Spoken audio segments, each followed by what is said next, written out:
last Sunday I had the opportunity to run the Rose Bowl half marathon out in Pasadena. This course featured some uphill and some downhill, but moderately very flat, as most of the course was on the streets of Pasadena, which was really good for my training. The day before the race, I actually had I had jitters running this, because I knew that my previous time was an hour 40, somewhere in the 40 range, but I didn't know the exact minute, and I told myself to look it up beforehand, just so I know the time that I should be aiming for. And unfortunately I didn't actually know the exact timing, so I kind of went into this race blindly. A lot of the course is very familiar from the last time I ran it in 2019, and in fact I think the course is an exact replica. I mean, you start at the Rose Bowl and make a loop all the way to about Lake Wilson Street, and kind of loop back, and you finish in the Rose Bowl. It's a very runner-friendly course, and I think if you're trying to run a half marathon or even run a marathon, I think this is a very good stepping stone in finding out your endurance level. So my past race, I had a final result of an hour 47:42, which put me at a 8:13 a mile pace, which was very fast back then. And something about these races really brings out the determination and the grit of my pace. You know, my normal running marathon pace is about 9 minutes a mile, and just to get to 8:13 is quite impressive. I gotta say though, this last run has me worried for other future runs, because I definitely felt more sore this time around than my 2019 race. And that's probably because I actually finished quicker this time around.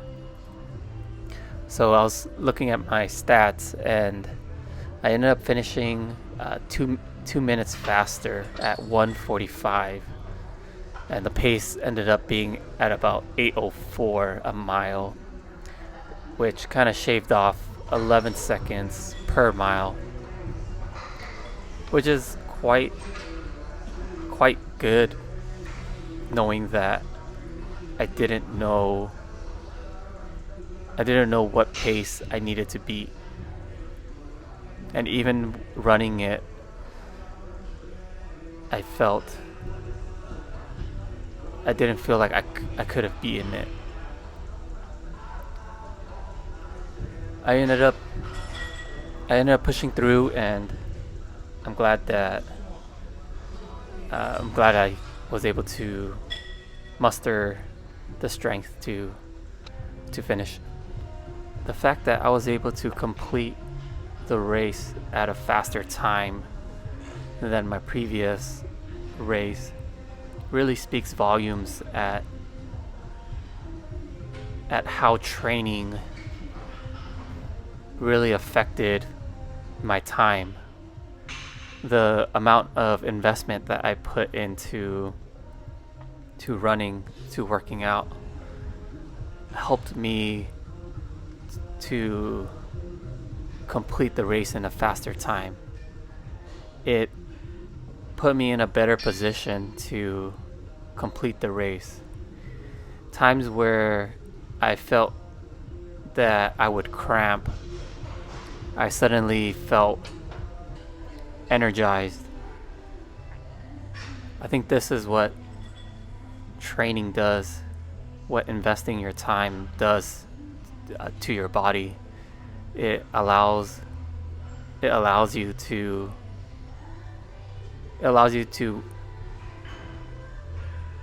endure more pain, more energy, more work, and finding something that moves your body, that physically challenges you, is something that I always look for.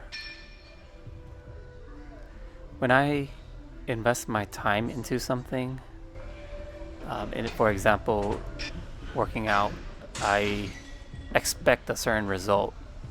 So I work out so that I can maintain my muscles, I can always be limber, and always feel that at a moment's notice I can go for a light jog. That's why I invest my time into this hobby. Now, when I run races, I want to obviously I want to finish as fast as possible, but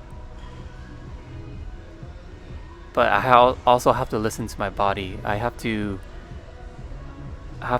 make sure that I'm able to complete the race. I don't want to have another time where I cramp up and I'm unable to finish the race. Kind of like my 2016 marathon. I was able to complete 22 miles and as soon as I got to the 22, I started cramping up. I was able to push through all the way to 24, and as soon as I hit 24, my whole body was shaking. I could no longer run. I had to walk to the finish line. And ever since then, I told myself that I would never put myself in a position like that. I would always train properly and invest the time to be able to finish the race. Invest the time to put myself in a position where there is no complications. And the one thing about investing your time to running or working out is that sometimes you train to run and the time doesn't necessarily get faster. And I think learning that fact and being okay with not always progressing is something that I learned to deal with. Same thing with working out. It's not always going to be sunshine and rainbows. You're not always going to hit PRs. But how can you put yourself in a position to hit those PRs? You have to do the reps. You have to do other accessory exercises. Maybe include higher reps. Maybe include different types of exercises that work out that specific muscle.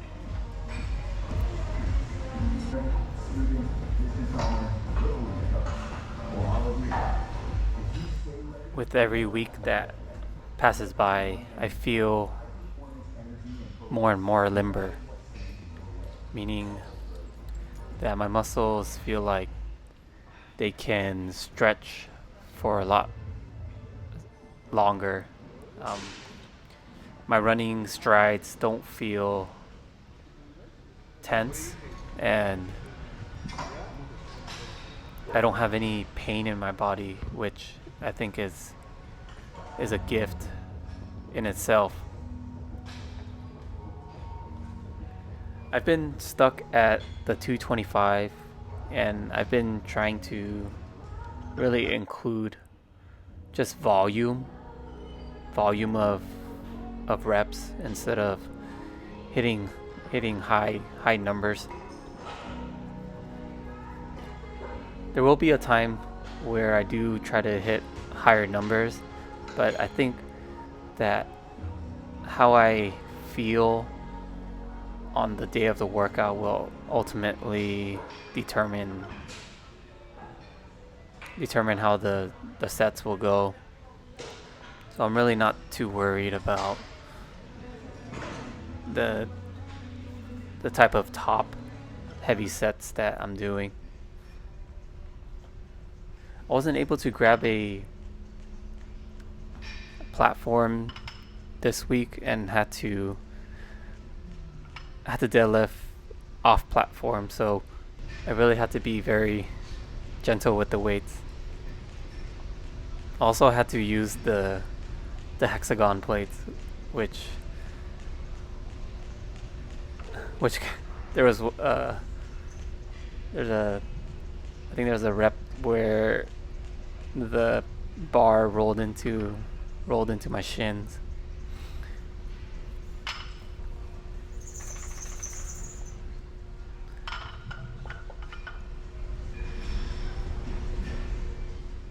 I was looking at past videos, and I definitely was way stronger a year ago when I was really just starting out recording my sets. And I think that's just gotta do with the amount of activity that I'm doing. It is no longer a lifting heavy type of session with each week.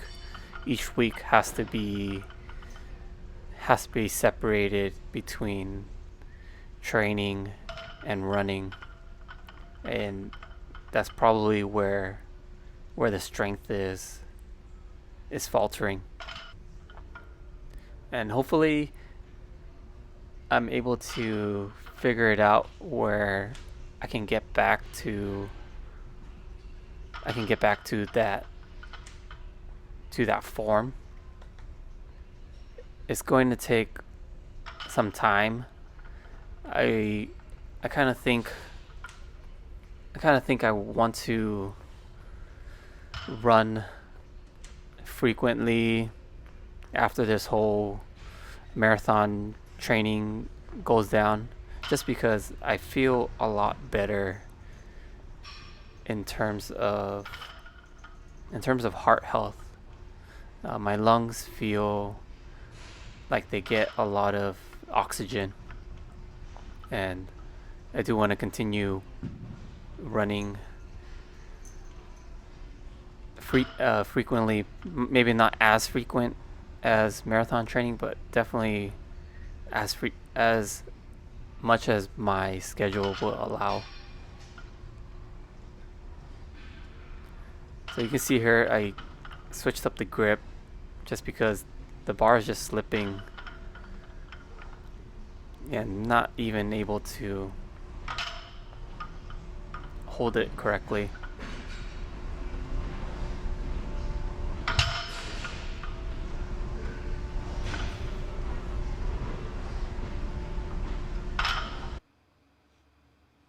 All right, here's my splits now.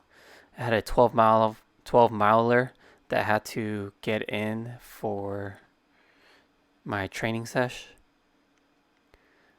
Next week will be 22, so I'm looking forward to that. That's it for this one, and I'll catch you in the next one.